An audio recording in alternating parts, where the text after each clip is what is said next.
Shalom, shalom, frères et sœurs en Christ, et bienvenue à la rhapsodie du mercredi 5 janvier 2022.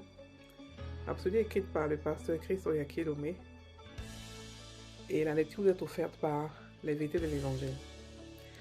Le thème d'aujourd'hui est appeler les choses à l'existence. Et le verset de Luc 4, verset 4, la version d'Arby, qui dit: Et Jésus lui répondit, disant: Il est écrit que l'homme ne vivra pas de pain seulement, mais de toute parole de Dieu. Alléluia. Le pasteur Christ dit: Chaque enfant de Dieu doit apprendre à appeler les choses à l'existence.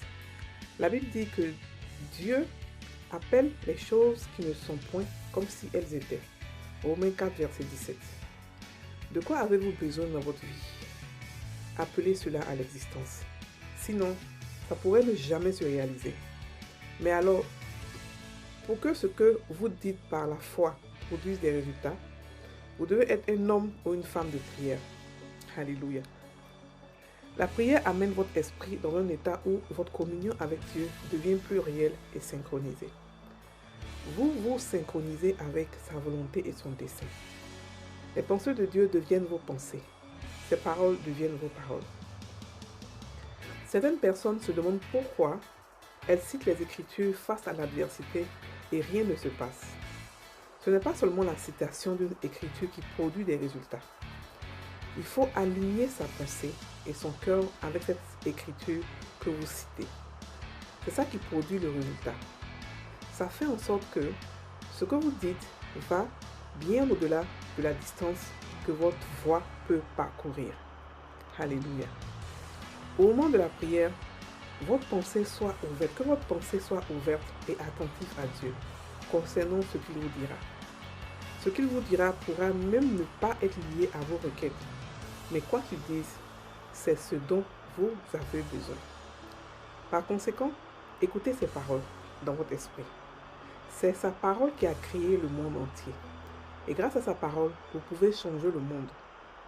Avec cette parole dans votre bouche, vous pouvez appeler les choses à changer, les circonstances de votre vie et de votre monde. Gloire à Dieu. Alléluia. Le pasteur aujourd'hui parle de changer, appeler les choses à l'existence comme Dieu notre Père est. Alléluia. Il dit que en tant qu'enfant de Dieu, nous devons apprendre à nous comporter comme Dieu, à agir comme Dieu. Et qu'est-ce que Dieu fait? Romains 4, verset 17 nous dit que Dieu appelle les choses qui ne sont point comme si elles étaient. Alléluia. Je vais vous donner un exemple. Si, lorsqu'il a fait, par exemple, comme lorsqu'il a fait le ciel et la terre, la Bible dit que le monde c'était les ténèbres, c'était noir. Et il a appelé la lumière dans les ténèbres. Il n'a pas dit aux ténèbres, ténèbres qui n'existent plus. Non, il a ignoré les ténèbres et il a appelé la lumière. Donc, quand on parle de appeler les choses à l'existence, il faudra qu'on explique qu'est-ce que ça veut dire. Par exemple, vous êtes malade. Vous êtes malade. Ne dites pas la maladie, je maîtrise la maladie, ou bien j'annule la maladie, tout ça. Non, dites plutôt, j'appelle la guérison. Vous appelez ce que vous voulez voir. Vous ne prenez pas votre temps à traîner sur la maladie, à parler de ça, à augmenter votre foi en la maladie. Non. Vous ne prenez pas votre temps pour dire, la maladie là même, vraiment, ma maladie, ce n'est pas votre maladie. Ce que nous parlons, ce que nous disons de notre bouche, c'est ce que nous recevons. Alléluia. Ce que nous semons de notre bouche, c'est ce que nous récoltons. Donc, attention à ce que vous dites. Si vous ne voulez pas voir quelque chose, ne le dites pas. Ne l'appelez pas à l'existence, parce que nous sommes tous des prophètes. Même les païens sont des prophètes. Donc, étant donné que nous sommes des prophètes, nous devons faire attention à ce que nous disons. Parce que ce que nous disons a beaucoup d'effets. Alléluia. Donc, s'il y a une maladie, s'il y a un problème, ne dites pas, le problème n'existe pas. Ne dites pas, non, ne parlez pas de le problème. Parlez plutôt de la solution. Ce problème-là existe, c'est vrai. Mais moi, j'appelle la solution à l'existence. J'appelle la résolution de ce problème à l'existence. N'oubliez pas que nous sommes la solution. Partout nous partons, nous apportons la solution. Nous sommes la solution de ce monde. Ce monde nous appartient. Donc, nous devons apprendre à appeler à l'existence ce qui n'existe pas. C'est ça qu'on appelle la prophétie. C'est ce que les païens appellent la proclamation ou l'acclamation, je ne sais pas, plusieurs trucs. Mais nous, ce sont des prophéties. Parce que pourquoi? Parce que ça se réalise toujours. Une prophétie se réalise toujours. La Bible dit que Dieu, la parole de Dieu ne revient pas vers lui sans produire ce qu'elle dit. Et nous sommes des dieux. Je dis toujours que nous sommes des dieux qu'on ne prie pas. C'est-à-dire qu'on ne nous dit pas Saint ceci, Saint cela pour nous prier. Mais nous sommes des dieux. Et lorsque nous parlons aussi, les choses viennent à l'existence. Et le pasteur donne aussi un autre secret. Il a dit dans la prière. Il dit la prière amène notre esprit à être en communion avec Dieu. Donc lorsque c'est synchronisé de ce côté, lorsque vous priez et vous prophétisez, il y a encore plus d'effet que lorsque vous prophétisez comme ça. C'est pour ça que il faut prophétiser avec.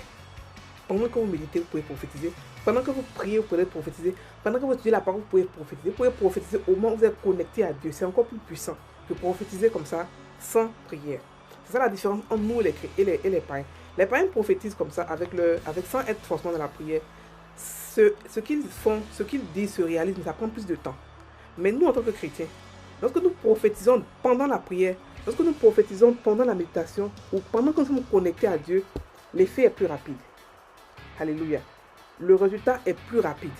C'est pour ça que je vous conseille, ça le pasteur ici explique de prier beaucoup pendant que vous voulez avoir. Si vous avez un problème, vous pouvez le changer dans la prière. Mais quand vous recevez la note de victoire, quand vous priez, vous devez prophétiser, vous devez appeler à l'existence. Parce que c'est comme ça que les chrétiens reçoivent et ils ne savent pas comment recevoir. Par exemple, vous partez prier pour un souci. Et puis pendant que vous priez, vous avez une note de victoire. Vous savez que ce souci est réglé. Vous êtes content dans votre esprit. Vous avez peut-être une vision, une note de victoire, ou quelque chose qui vous dit que le problème est résolu. Mais souvent, le problème ne se résout pas parce que vous n'avez pas appelé ce que vous avez vu à l'existence. La preuve que vous avez eue dans votre esprit, vous n'avez pas appelé à l'existence. Vous avez dit, ah c'est fait, c'est fini, vous êtes levé. Souvent, il faut appeler, même parce qu'il faut tout le temps appeler à l'existence. Nous pouvons changer notre destinée. Nous pouvons changer notre environnement. Rien que par la prophétie. Et cela, c'est une grâce que nous, seulement chrétiens, nous avons. Les païens l'ont, mais non pas comme nous l'avons. Nous pouvons accélérer les choses par la prière. Alléluia. Et c'est ce que le pasteur nous dit. Il nous explique que nous devons pas seulement citer les Écritures, mais les méditer. Et beaucoup d'entre nous prennent les Écritures dans leur esprit, dans leur tête. Ils vont vous citer Matthieu 2:2, ceci, cela. Maintenant qu'il y a des soucis, ils ne savent pas comment produire la solution de leur esprit. Parce que la parole n'a pas entré dans leur esprit. C'est pour cela qu'il faut avoir des séances de méditation. Alléluia. Donc, nous pouvons appeler les choses à l'existence par notre bouche, en utilisant notre bouche, en utilisant par la parole de Dieu. Alléluia. Donc, nous pouvons changer les choses autour de nous. Donc, on n'est pas des victimes. On n'est pas comme si tu as quelque chose, c'est comme si comme si tu as un problème, mais tu as un souci, mais tu as une vie dans une vie, puis c'est-à-dire que pour toi, c'est fini, il n'y a plus de d'issue pour toi. Non, c'est impossible. Un chrétien, il a toujours de l'issue, parce que nous pouvons changer nos circonstances. C'est pour ça qu'il ne faut jamais minimiser un chrétien. Jamais le minimiser. Aujourd'hui, tu le vois, il a tous ses problèmes, mais demain, il peut changer parce que quand il prend conscience de qui il est, quand il prend conscience du pouvoir qu'il est, il peut changer sa vie en une seconde. Alléluia. Allons maintenant prendre la prière. La confession dit, dans Jean 8, verset 47, Jésus a dit, celui qui est de Dieu, écoute les paroles de Dieu. Je suis né de Dieu. Par conséquent, je reçois la parole de Dieu pour toute situation. Alors que je parle en langue aujourd'hui, mon esprit est ajusté avec précision sur la fréquence de Dieu.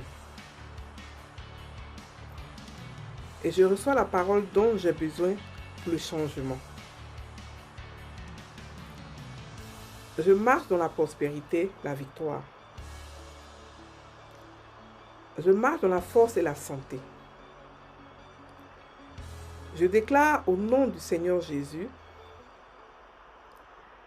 que l'influence de Satan sur les nations est retranchée et que les activités démoniaques dans les nations sont paralysées. Alléluia. Frères et sœurs en Christ, passez une très bonne journée. Soyez bénis.